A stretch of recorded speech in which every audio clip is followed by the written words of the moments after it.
మహారాష్ట్ర ఉప ముఖ్యమంత్రిగా ఉన్న అజిత్ పవార్ ఒక ఫ్లైట్ క్రాష్‌లో చనిపోయిన తర్వాత, ఆ క్రాష్ చుట్టూ ఉన్న అనుమానాలు అంటూ అజిత్ పవార్ మేనల్లుడు, ఎమ్మెల్యే కూడా అయిన రోహిత్ పవార్ రోజు మీడియా సమావేశాలు పెట్టి పవర్ పాయింట్ ప్రజెంటేషన్‌లు, ఆధారాలు చూపించుకుంటూ వరుసపెట్టి ప్రశ్నలు లేవనెత్తుతూ ఉంటే, ఆ ప్రశ్నలకు సమాధానాలు ఎవ్వరూ చెప్పడం లేదు. విఎస్ఆర్ కంపెనీకి, హెరిటేజ్‌కి ఉన్నటువంటి లింకుల గురించి మాట్లాడుతూ ఉన్నారు.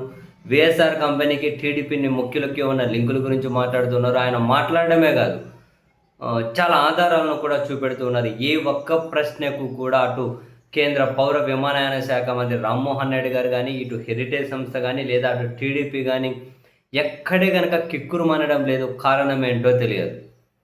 అసలు రోహిత్ పవార్ అంటున్నది ఏంటి? ఈ క్రాష్ మీద సరైన విచారణ జరగడం లేదు. దానికి కారణం రామ్మోహన్ నాయుడే అన్నారు. రామ్మోహన్ నాయుడు ఎందుకు కారణమయ్యారు అనంటే, ఆ కంపెనీకి క్రాష్ గురైన ఫ్లైట్ కంపెనీకి, టీడీపీకి, హెరిటేజ్‌కి చాలా దగ్గరి సంబంధాలున్నాయి అని. ఆయన లేవనెత్తుతున్నటువంటి అంశాలేంటి? సెకండ్ హ్యాండిల్ ఫ్లైట్ అది. కనీసం మార్కెట్‌లో 15 కోట్ల రూపాయలు విలువ కూడా చేయదు. దానికి 265 కోట్ల రూపాయల ఇన్సూరెన్స్ ఎందుకు చేశారు అన్నది ప్రశ్న. ఆ ప్రశ్నకి సమాధానం ఎవరు చెప్పాలి? అందరూ మౌనంగానే ఉన్నారు. అండ్ హెరిటేజ్ ఫిన్లీస్ సంస్థ అంటే చంద్రబాబు గారి కుటుంబ సభ్యులు ఎక్కువ డైరెక్టర్లుగా ఉన్నారు. ఆ సంస్థ మామూలుగా హెరిటేజ్‌కు పాలుపోసే రైతులకు చిన్న చిన్న రుణాలు ఇవ్వడం కోసం ఏర్పాటు చేసింది. దాని నుంచి ఏకంగా 200 నుంచి 300 కోట్ల రూపాయలు విఎస్ఆర్ సంస్థకి వెళ్ళింది అని, అన్ని వందల కోట్ల లావాదేవీలు ఎందుకు జరిగాయి అన్నది ఆయన ప్రశ్న. ఆ ప్రశ్నకు సమాధానం చెప్పేది ఎవరు? అందరూ మౌనమే. జరిగిందా? జరగలేదా? రోహిత్ పవార్ వ్యాఖ్యలు నిజమా? అబద్ధమా? స్పందించాల్సింది ఎవరు? ఎందుకు మౌనంగా ఉన్నారు? ఆ ప్రశ్నకు సమాధానం లేదు. అండ్ టీడీపీకి చెందిన ఒక కీలక నేత విఎస్ఆర్ కంపెనీ కోసం 650 కోట్ల రూపాయలు పెట్టి విమానం కొన్నారు. అది దుబాయ్‌లో పార్క్ చేయబడింది అన్నది ఆయన లేవనెత్తిన మరొక అంశం. దానికి సమాధానం చెప్పాల్సింది ఎవరు? మౌనంగానే ఉన్నారు.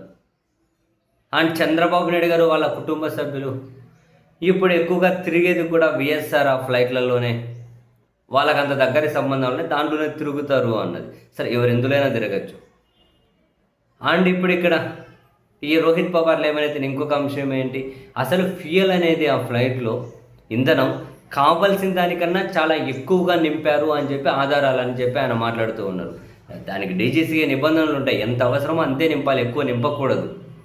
కానీ ఇందులో నింపారు అంటున్నారు. అంతేకాకుండా టాయిలెట్ల వెనకల పెట్రోల్ ట్యాంకులు తీసుకెళ్లారు అంటూ ఉన్నారు. అసలు దారుణమైన నిబంధన ఉల్లంఘన. అది తీసుకెళ్లారా లేదా? ఎవరు స్పందించాలి? ఒక ఉప ముఖ్యమంత్రి మరణం అన్నది మామూలు విషయం కాదు. అది కూడా ఫ్లైట్ క్రాష్లు. తన మేనల్లుడు ఒక ఎమ్మెల్యే లేవనెత్తుతున్న అంశాలు ఇవి. సమాధానం లేదు. బ్లాక్ బాక్స్ కాలిపోవడం ఏంటి అంటున్నారు ఆయన. నిజమే, విమానం తునాతునకలైపోయినా, ఎంత వేడి అయినా, ఎంత చల్లదనమైనా, నువ్వు ఏం జరిగినా బ్లాక్ బాక్స్ అనేది ఎక్కడా చెక్కు చెదరదు. ప్రతి విమాన ప్రమాదంలోనూ అది అత్యంత కీలకం. తునాతునకలైపోయినా బ్లాక్ బాక్స్ అట్లే ఉంటుంది. కానీ ఈ క్రాష్లో బ్లాక్ బాక్స్ కాలిపోయింది అంటున్నారు. ఏంటి, ఎలా కాలిపోతుంది అని చెప్పి ఆయన లేవనెత్తుతున్నటువంటి మరో ప్రశ్న. అండ్ అసలు అయ్యో, ఒక ఉప ముఖ్యమంత్రి విమాన ప్రమాదంలో చనిపోతే కనీసం ఏ ఒక్కరిని ఎందుకు ఇప్పటివరకు ఆ సంస్థ వాళ్ళని అరెస్ట్ చేయలేదు? ఆ సంస్థ డైరెక్టర్లు, ఓనరు విదేశాలకు వెళ్ళిపోవడం కోసం సహకరించింది ఎవరు అన్నది ఈయన లేవనెత్తుతున్న మరో ప్రశ్న. అసలు విచారణ ప్రాథమిక స్థాయిలో ఉండగానే విఎస్ఆర్ కంపెనీకి రామ్మోహన్ నాయుడు ఎందుకు క్లీన్ చిట్ ఇచ్చారు?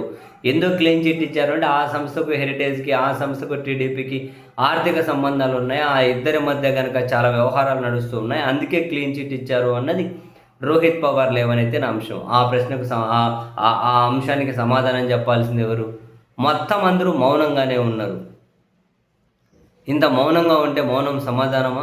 ఎవరూ స్పందించరేంటి? కేంద్ర విమానయాన సంస్థ అయినా ఒక ప్రకటన విడుదల చేయండి. హెరిటేజ్ అయినా ఒక ప్రకటన విడుదల చేయండి. టీడీపీ మీడియా ఎవరిన మీద అయితే తాళ్ళు వదిలేసితే ఎట్లా ఎగబడతారు అట్లా ఎగబడతారు కదా. మరి ఇప్పుడు ఎందుకు నోరు మెదపడం లేదు? ఎందుకు కిముక్ అనడం లేదు? ఎందుకు ఇంత మౌనంగా ఉన్నారు? ఎందుకు ఇంత సైలెంట్గా ఉన్నారు? ఇవన్నీ ఒక ఉప ముఖ్యమంత్రి మరణం చుట్టూ ఇన్ని అంశాలు బయటకు వస్తూ ఉంటే మౌనంగా ఉండడం ఏంటి? ఇంకో ప్రశ్న అన్నారు ఆయన. ఆ విఎస్ఆర్ సంస్థ 2011లో స్థాపిస్తే 2016లో దాని టర్నోవర్ కేవలం 10 కోట్ల రూపాయలు మాత్రమే. ఇప్పుడు దాని టర్నోవర్ 500 కోట్లకు చేరింది. దీని వెనక టీడీపీ వాళ్ళకు సంబంధించి వాళ్ళ యజమాని ఆధ్వర్యంలో ఉన్న హెరిటేజ్ ఏదైతుందో వాళ్ళ ఆర్థిక వ్యవహారాలే కారణం, వాళ్ళు వీళ్ళకి చేసినటువంటి సహాయమే కారణం అంటూ ఉన్నారు. అదేంటి, నిజమా అబద్ధమా? ఆయన చెప్పేది జస్ట్ ఊహాజనితమా? ఎవరూ స్పందించడం లేదు. మనం ఆయన చెప్పే ప్రతి వ్యాఖ్య నిజమని అంటలేము. ఒక ఉప ముఖ్యమంత్రి మరణం చుట్టూ ఇంత పెద్ద చర్చ జరిగి ఆ చర్చలోకి ఈ విధంగా వీళ్ళు ఎంటర్ అయిన తర్వాత కనీసం వీళ్ళు క్లీన్ చేసుకోవడం కోసమైనా వీళ్ళు సర్టిఫికేట్ అయినా ఇచ్చుకోవాలి కదా. అవి తప్పు అని చెప్పడం ద్వారా ఆ పని కూడా ఎందుకు చేయడం లేదనేది ప్రశ్నే. మౌనం ప్రతి ప్రశ్నకు సమాధానమేనా? ఇంత కీలకమైన విషయాలలో సమాధానం ఖచ్చితంగా చెప్పాలి. అసలు రామ్మోహన్ నాయుడు మినిస్టర్గా ఉన్నంత వరకు విచారణ సవ్యంగా జరగదు కాబట్టి స్టెప్ డౌన్ అవ్వాలి అంటున్నారు, ఆయన రాజీనామా చేయాలి అంటూ ఉన్నారు. అసలు ఏంటి, మహారాష్ట్ర ఉప ముఖ్యమంత్రి ఆ మరణం చుట్టూ ఆంధ్రప్రదేశ్కి సంబంధించిన అధికార పార్టీ వీళ్ళు బయటకు రావడం ఏంటి? ఏకంగా విఎస్ఆర్ అనే సంస్థకు హెరిటేజ్ ఈ లింకులు బయటకు రావడం ఏంటి? ఇంకో టీడీపీ కీలక నేత దుబాయ్లో 650 కోట్లు పెట్టి విమానం అని అక్కడ ఎవరా కీలక నేత అని జాతీయ స్థాయిలో కూడా చర్చ జరుగుతుంది. ఎవరా కీలక నేత? బహుశా రోహిత్ పవార్ రాబోయే రోజుల్లో ఆ కీలక నేత పేరు కూడా బయట పెడతారా? ఇప్పుడు కాసింత ఆయన కూడా ఆ సంయమనం ఏమైనా పాటిస్తూ ఉన్నారా? లేదా మరో మార్గంలో ఆ కీలక నేత ఎవరు అనేది ఏమైనా బయటకు వస్తుందా? ఎవరా కీలక నేత? సరే, ఇన్ని వ్యవహారాలు ఉన్నాయా? ఇంత దారుణమైన ఆర్థిక కార్యకలాపాలు, ఇంత దారుణమైన లింకులు ఎక్కడికెక్కడికో పోతున్నాయి ఇవి. వామ్మో, ఇలాగే ఉంటాయా పెద్దోళ్ళ వ్యవహారాలు? అందుకే చాలా విషయాలని రహస్యంగానే నడుస్తూ ఉంటాయి.